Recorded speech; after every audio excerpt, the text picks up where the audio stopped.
When he gets it about 60 metres, will it sit for Stahl? She has Wakefield at the top of the square. What a clever kick. Saw out the corner of the eye, and that's beautiful football by the Tigers.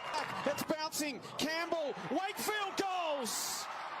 Such a wonderful user of the football, Conti. Can she find a target up forward? Congested ball. Wakefield!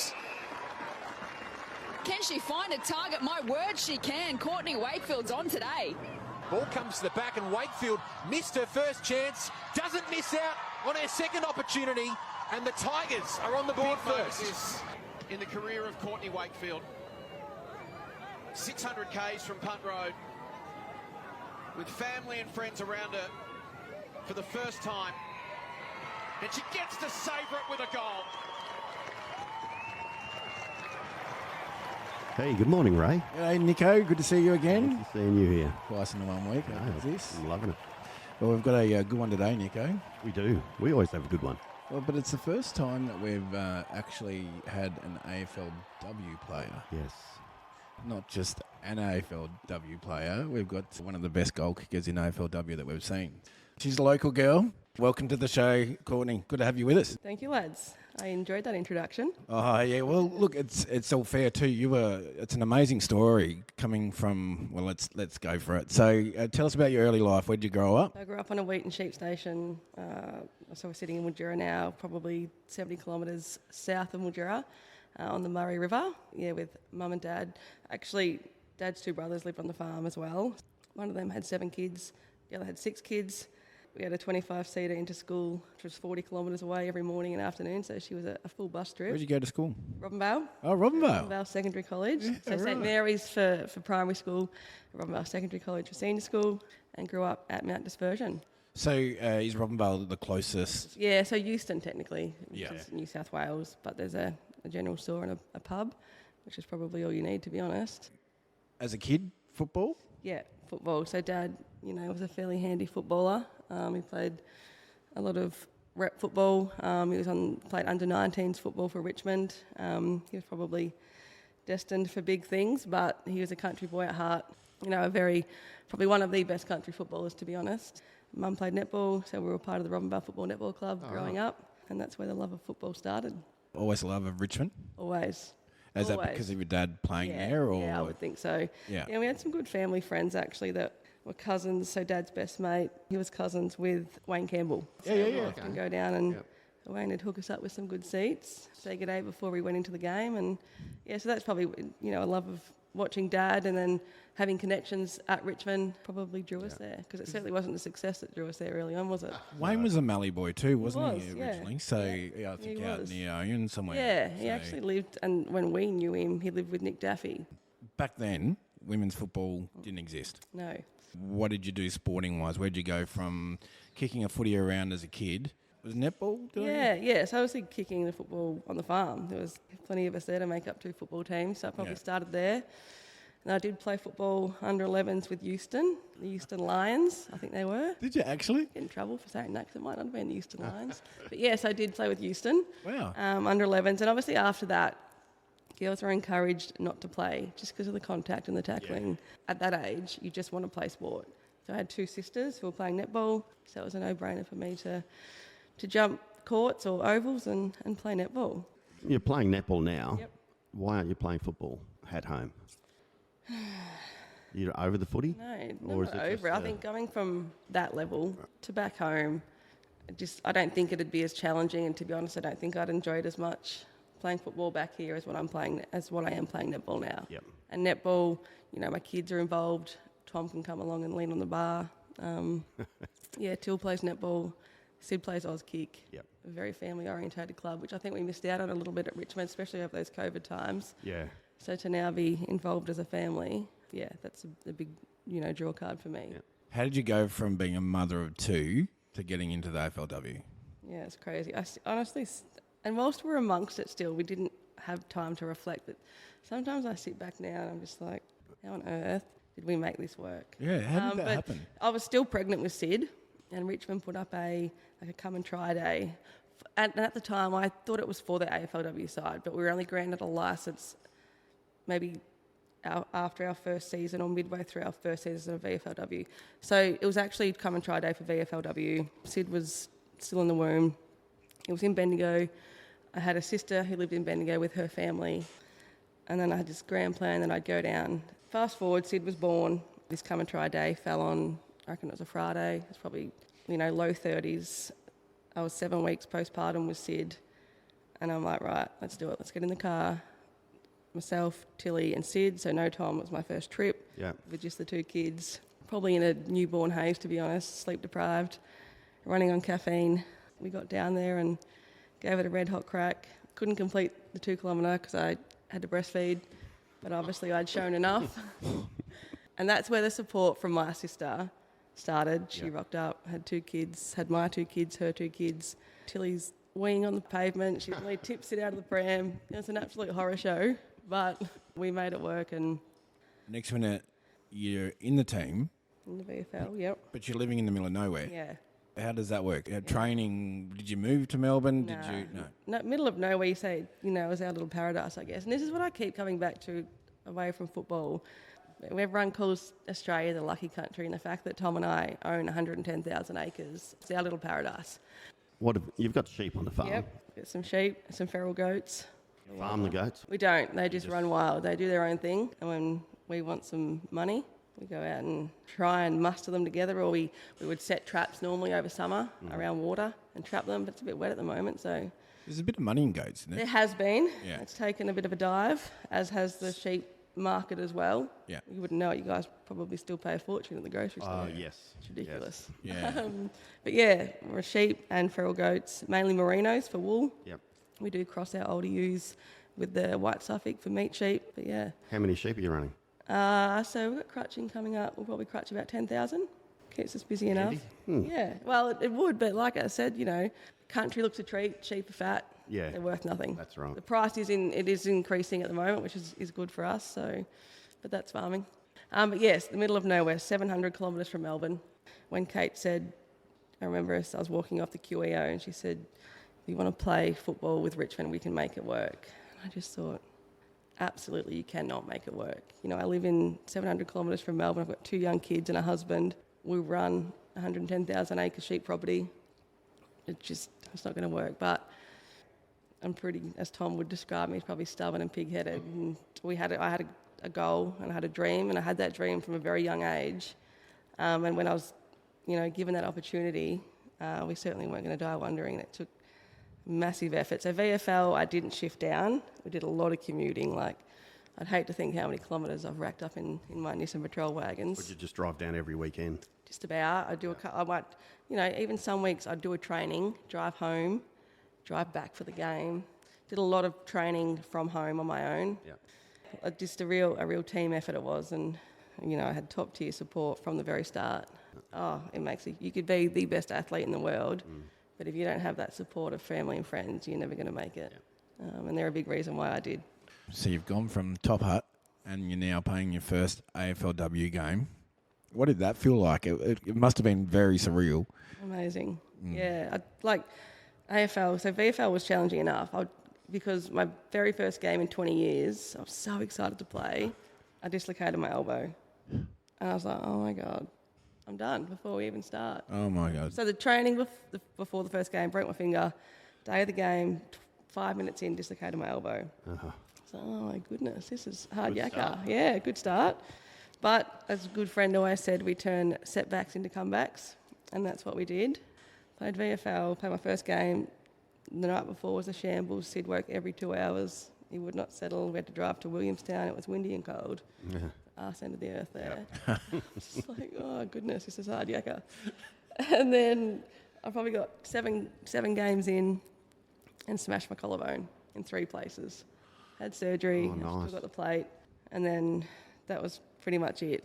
I was the first VFL player elevated to the AFLW list, which was pretty exciting. Really? Yeah, I still remember driving machinery back from Dad's property up north near us, back to home, and Kate and Tommy was our coach at the time, called and said, we'd like to offer you a position on our AFLW list. And that was pretty exciting. Yeah, absolutely. Then once again, I was like, Jesus, can we make it work? Obviously a far bigger commitment playing AFLW. Yeah. We did, and we played our first game against Carlton at Icon Park. Did you go from listening to Country Hour to now you're on national TV? Yeah, Ernie Dingo came and visited. Oh, really? Yeah, he did really? a story at Top Hat. Yeah. Was Going Places with Ernie Dingo, I think it was called. Wow. Yeah. I was, and I always hate watching and listening to interviews of myself.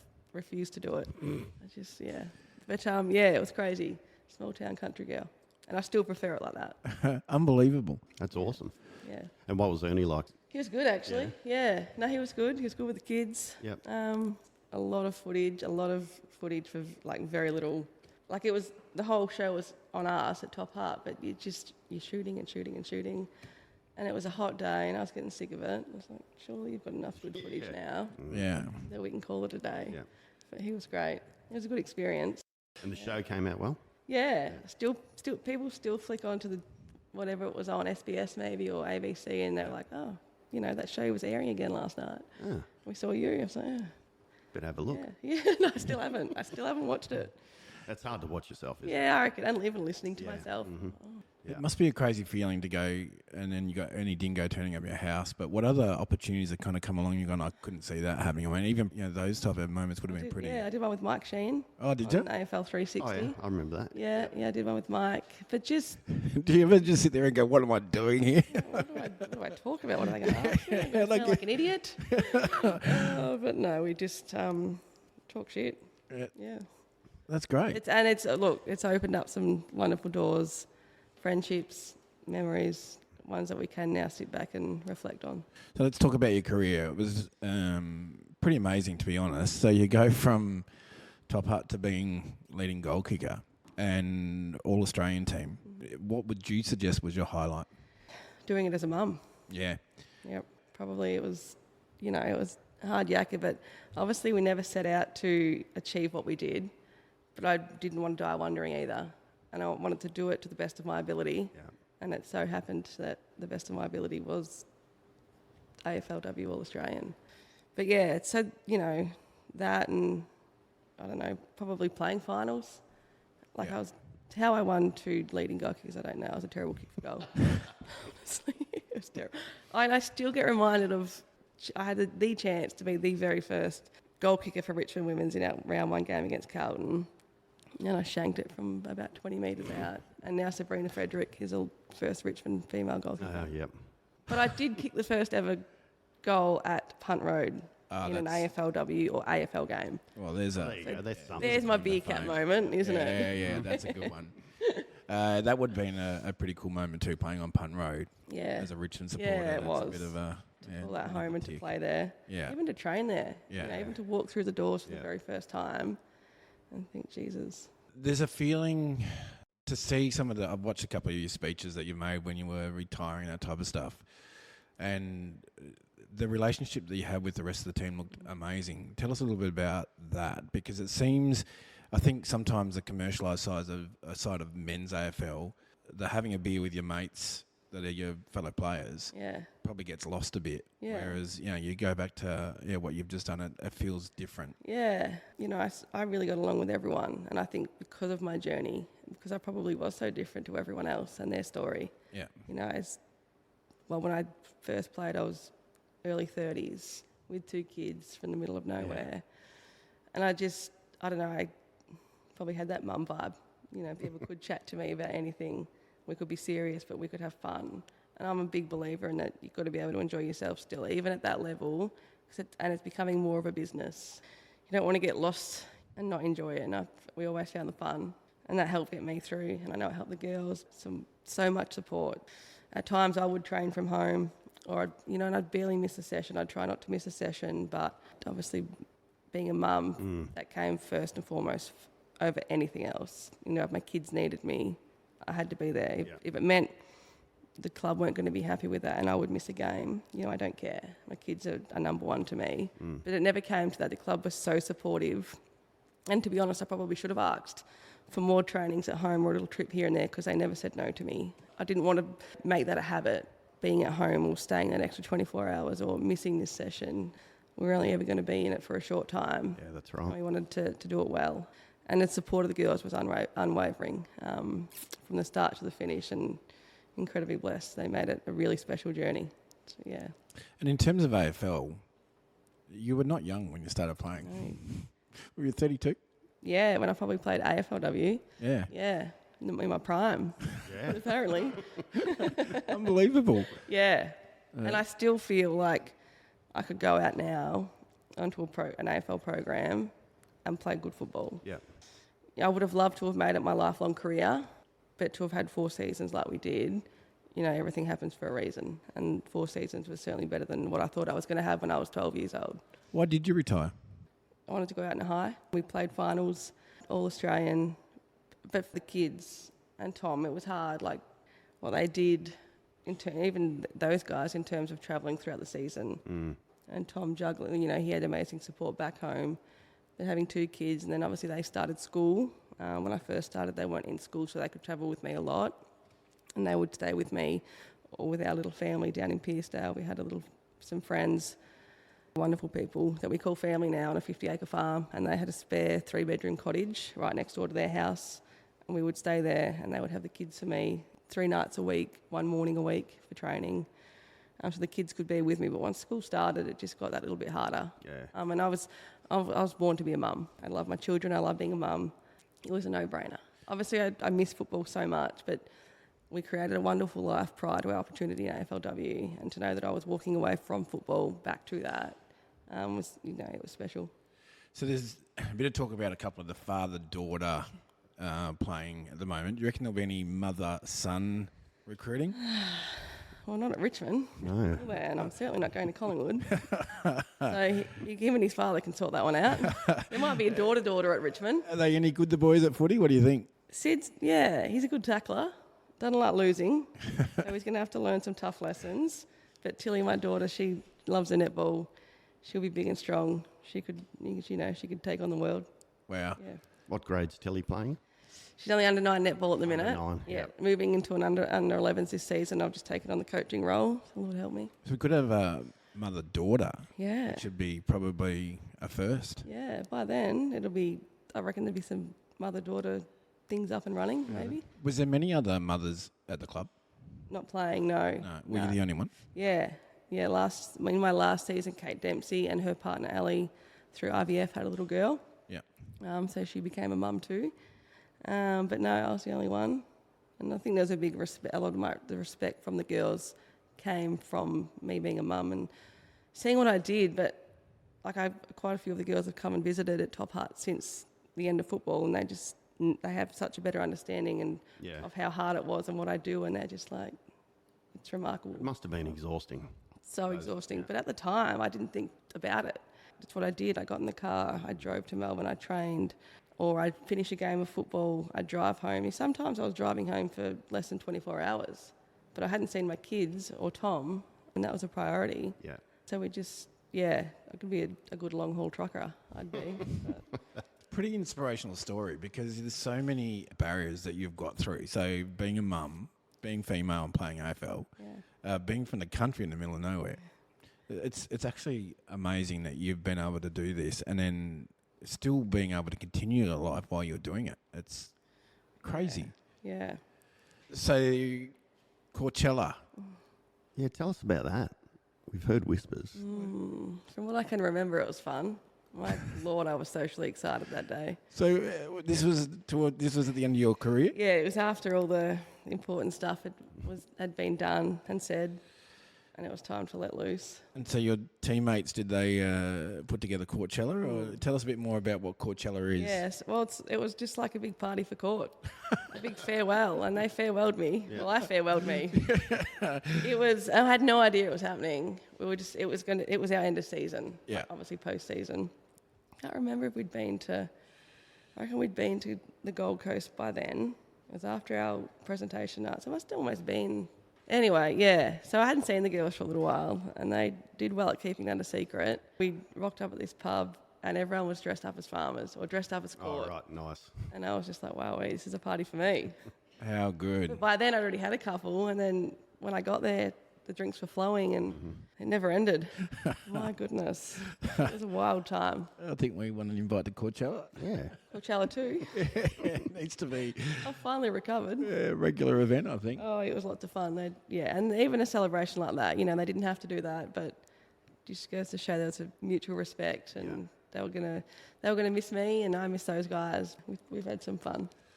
What's a day in the life of Courtney look like now? The last couple of weeks it's been bloody hectic. Farming, obviously the kids, we're on school holidays at the moment, the kids do distance education because we are from a little bit out of town, so distance education via Broken Hill. So all online. We have a governess. Well, she's actually my best friend first. My therapist needed a change. She's now a govy. During school days, it's different. They're in the schoolroom, and I'm a farmer. I do everything Tom does, minus a little bit. But now, last couple of weeks, it's been sheep work, getting ready for crutching. We'll probably chase a few goats in the next couple of weeks. It's always something. Yeah, always something. Tell us about distance education, because this is a fascinating discussion in itself. For a lot of people that listen to this podcast, they're probably out of Melbourne or wherever, they really don't get what distance education is. Yeah. Monday to Thursday, we are via Broken Hill online, and Fridays we come into Mildura. And the kids go to Nichols Point, and they really love it. Yeah. We obviously netball training on a Thursday night, so we stay in. Kids go to school on a Friday. I'm now doing some football clinics. I make them on a Friday afternoon. We head home, back in on a Saturday. Life's busy. Oh, still full It's on. great, and it's so busy because obviously you finish and you finish on top as an All-Australian, and everyone wants a little piece of you, and I want to give back. I want the kids to have the opportunities that I've had, and if I can help them in a small way, then I will. But yeah, it's tiring, I bet. but we love it. So you just still have much to do with the AFLW? Not a lot. I went to Melbourne throughout last year and called into the club, which was great. Yeah. But no, I kind of just sit back and watch from afar now, which is nice. I'm just thankful for what we did, and it's moving on now, and I'm moving on. But I'll forever be grateful for that opportunity. What's your opinion of where the game's at the moment? It's exciting. I think the supporters and the football industry as a whole still need to be patient, because it still is progressing. But the talent that's coming through, it's pretty exciting. I think by maybe, 2028, 2030, there'll be girls making, a lot of the girls will be full-time athletes, full-time footballers. The expansion teams, like your Sydney's did well, Essendon, they'll probably be a better team. Yeah, look, it's exciting. I think it's really exciting. And there's a lot of player movement, and some big dollars being thrown around, and, good luck to them. It's starting to make a few waves. Like this year last year was good. Yeah. There's a lot of talk going around, and the skills are getting a lot better. Yeah, absolutely. And it was always going to take time. Oh, yeah. I sit back now, and after this season, I'm like, shit, I could have made more money playing football than I could have farming. Yeah. Should have stuck at it. Who's the best player you played against? Who did? Nobody could stop her. Unstoppable. That's not true.